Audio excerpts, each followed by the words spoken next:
as you start to get engineers in particular, let's say, of different disciplines, think of a mechanical engineer. Their dream is to work with other mechanical engineers. That's why they became that expertise.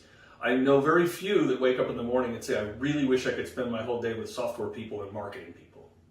The reality, though, is that is what they should be spending most of their day doing. Mm-hmm. And as the CEO, you need to be aware of the fact that essentially, to have your company operate properly, you need people in each of the natural silos to actually want to work with people that are outside.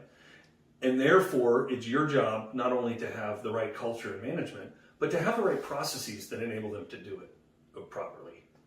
So it sounds like the old birds of a feather. I think so. I think so. I think it does, and I think it's natural and it's good and it's fine, right? But until it isn't. Until it isn't, and I think you need to be thinking always from the point of view of, what's the goal of the company, what's the goal of the product, what's the goal of the successful commercialization, and when you think about these things, by definition, they unify these functions together. So at Market Operandi, we really try to bring that kind of thought process and visibility early. And if you get to the point where silos are known by the organization, silo busting is possible, but that becomes a very difficult HR problem. If you start before this and you get a culture formed where everybody realizes it really is my job as a mechanical engineer to care about what the software guys want to do, because the earlier I get an understanding of their problems in the world, then the faster we as a team are going to be able to solve those problems. So when we work with CEOs and management teams, we really try early on to focus on the goal, predict the future, and figure out what are those things we need to work through as a team so that the team as a whole can be effective.